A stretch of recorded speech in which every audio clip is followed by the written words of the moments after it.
Benvenuti a tutti, tifosi del Napoli. Passiamo alle notizie di oggi, ma prima mettete mi piace al video e iscrivetevi al canale per rimanere sempre informati sulle novità del nostro amato club. Forza Napoli sempre!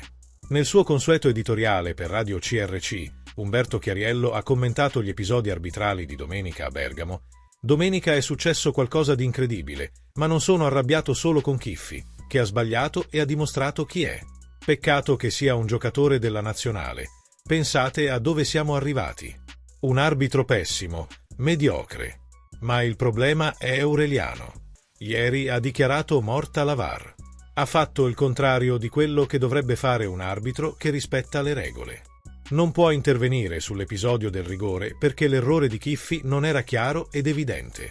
Non può intervenire.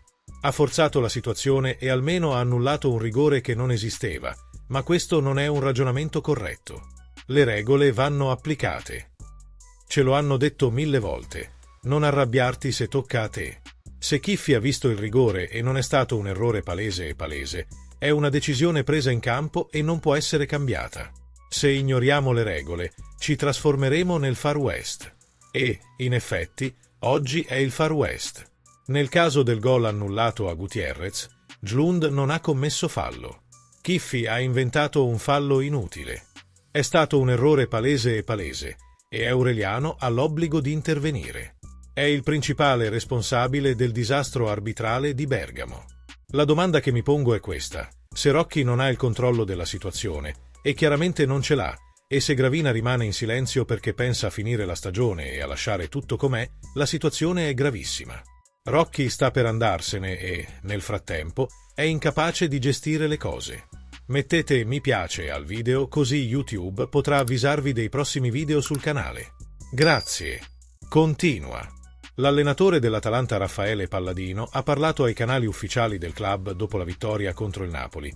Non è stato facile, venivamo da una sconfitta in Champions League, subendo un gol su calcio piazzato. Avremmo potuto crollare, ma la squadra è stata forte. Siamo rimasti in partita e siamo riusciti a non subire troppi gol dal Napoli, soprattutto nel primo tempo. Abbiamo stancato l'avversario e i giocatori entrati hanno fatto bene. Ci hanno dato molta energia e siamo riusciti a fare una grande rimonta che ci darà molta motivazione per la partita di mercoledì. Anche loro hanno bisogno di una rimonta. È una rimonta difficile, ci credo io e i ragazzi anche. Ci proveremo con tutte le nostre forze e vorrei vedere uno stadio pieno. Voglio tanto che i nostri avversari soffrano. Ci proveremo in casa, davanti ai nostri tifosi. Quale dei due gol ti è piaciuto? Sono contento dei gol. Il gol del primo tempo è arrivato su punizione che mi ero allenato, quindi ringrazio il mio staff tecnico. Poi Pasalic l'ha calciata con precisione. Nel secondo tempo sono orgoglioso perché è quello che chiedo sempre alla squadra: occupare l'area, cercare di creare densità e attaccare bene la porta, e Samardzic l'ha fatto alla perfezione. Cosa ne pensi, tifoso del Napoli?